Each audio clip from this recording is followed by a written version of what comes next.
The scene opens in a grand, dimly lit chamber. A representative of House Evergrow stands before Eugene, holding a sealed letter with reverence. He reports that St. Lagrand Abbey has sent a formal letter of thanks. Jevin Evergrow's voice is smooth, professional, detailing how Eugene's actions allowed them to purge the heretics from within their holy walls. The official explains the gravity of the situation. The Templars have been using illegal anti-mana stones to raid labyrinths, expanding their cult under the guise of divine will. He praises Eugene for being the one to pierce through their deception and dispatch mercenaries to stop them. Eugene stands stoically, his expression unreadable.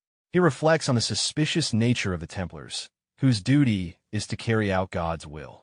He had found their involvement in labyrinth raids strange from start. With rumors of the world's end circulating, he had wondered what twisted oracle they believed they were following. Jevin Evergrow continues, emphasizing House Evergrow's precarious position. The house had sponsored the abbey, trusting them implicitly. Had the heresy remained hidden, the family's honor would have been irreparably sullied. He bows slightly, offering deep gratitude on behalf of the house. He gestures to the outside, mentioning that the people hold great respect for Eugene and asking him to accept their praise. Eugene nods, his response brief and pragmatic. "I'm glad I was of help," he says, already turning to leave. "If that's all, I'll excuse myself." As he walks away, a warm voice breaks the formality. "Welcome back, Sir Galfredic." Jevin greets his loyal knight. "I'm glad your friend is all right." Jevin adds. Jevin Evergrow sees with his mischievous eyes that Eugene and Galfredic are leaving the room. The setting shifts to a lively tavern, filled with the warm glow of lanterns and the clinking of tankards. Mercenaries raise their glasses high. "Cheers to Sir Galfredic's return," they shout, their voices boisterous with relief. They admit the rumors had terrified them, making them fear he would never return. Galfredic sits among them, holding a mug. He speaks with a newfound humility, crediting his survival to the group and, most importantly, to his master. He acknowledges that without Eugene, he wouldn't be back in one piece. A mercenary teases him, asking if he is serving Eugene as his master now. Excitedly, the mercenary turns to Eugene, begging, "Sir Eugene, please allow us to serve you too." Eugene, sipping his drink, shoots them down instantly. "No thanks," he quips dryly. "You're so mean," the mercenary whines. Galfredic takes a swig of his beer and grimaces. "This beer is terrible," he mutters, realizing with a heavy heart that he truly has the taste buds of a vampire now. Beside him, Rabin leans in, observing closely.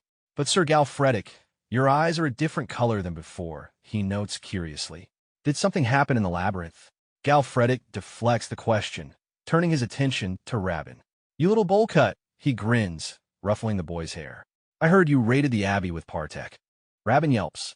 Galfredic teases him, asking, "Are you sure Partek wasn't just being nice to you?" He jokes. Rabin pouts, offended. "Sir, don't underestimate me. I'm a proper mercenary now," he declares proudly. Galfredic chuckles, "A proper mercenary." The conversation turns serious.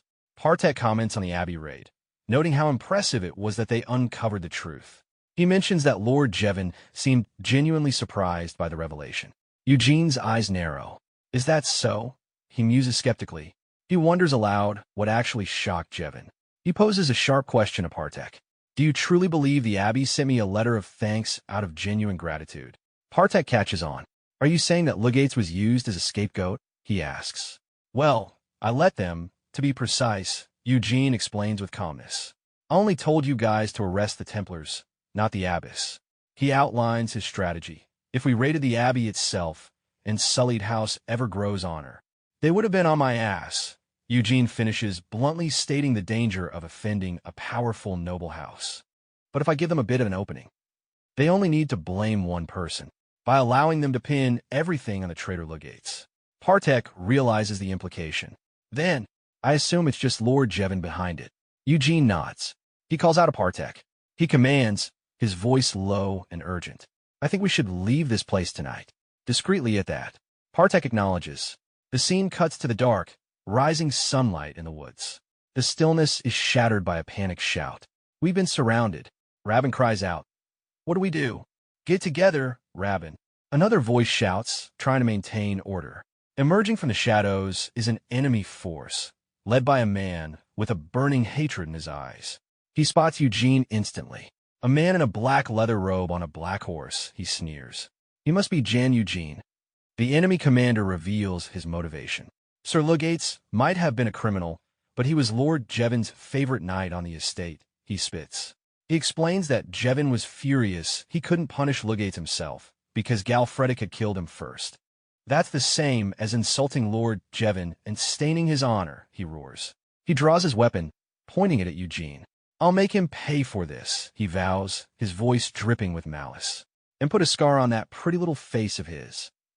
But that was not Eugene, but Partek. Behind the man, Eugene pauses, his eyebrow twitching slightly. Pretty, he repeats, seemingly more offended by the word choice than the threat of death. Eugene attacks with a single slash dot, and he screams now.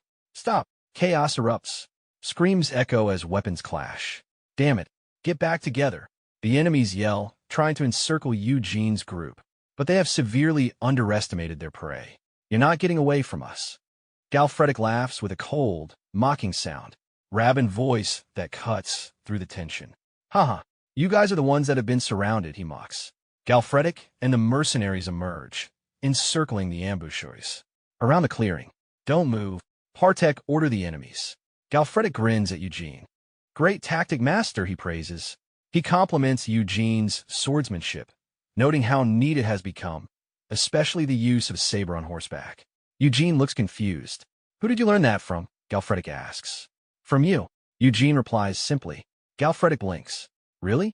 He asks, genuinely baffled. When the hell did I? Eugene insists. Well, I'm not lying. Internally, Eugene reflects on a strange phenomenon.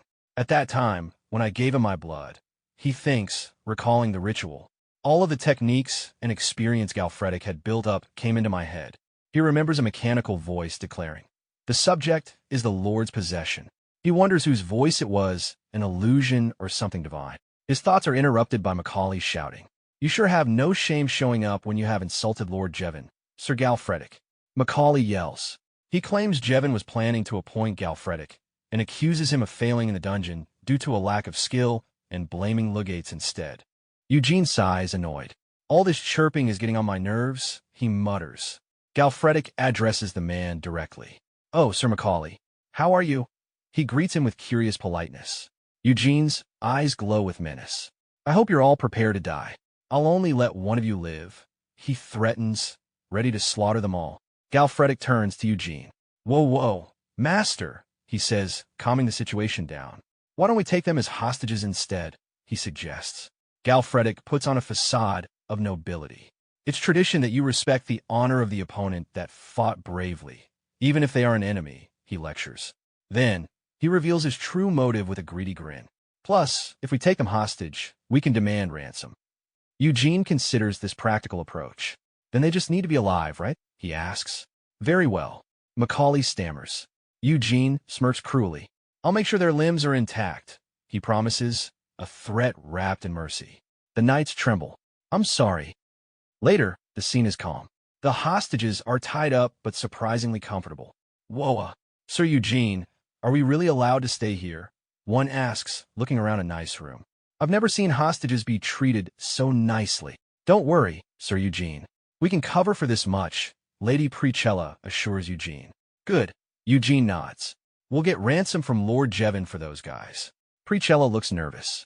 Lord Jevon. You mean the eldest son of House Evergrow, she stammers. They're his knights, so they should cost a pretty penny. Eugene reasons pragmatically. He then hands over his armor. Also here, I need my armor fixed, he requests. He complains that he thought dragon fangs couldn't pierce it, but one skewer alone was enough. I'll make sure it becomes more durable, Preachella assured. Eugene adds another request. Get Sir Galfredic new armor while you're at it. Galfredic is touched. Me too, master, he asks. Of course, Eugene replies. You're my subordinate now. You need dignity. Galfredic beams. I knew I made the right choice to stick with you, he declares. Preachella watches the interaction, impressed. I sure have a good eye for people, she thinks to herself. Who would have thought he'd be able to make the famous Sir Galfredic one of his people? She happily accepts the task. Well, he brings us a lot of loot. Getting him some armor is fine. It's customer service. But she turns to material with a business proposition. With her skill level, she muses. Sir Eugene, may I ask you if you've chosen your next destination yet? She inquires. Eugene shrugs. We're just going to hit the advanced regions for dungeons for now, he replies. Preachella smiles, leans in, a glint of opportunity in her eye. For bigger dreams, you need more money, she whispers. I know a place. Are you up for it, Sir Eugene? Eugene looks at her, intrigued.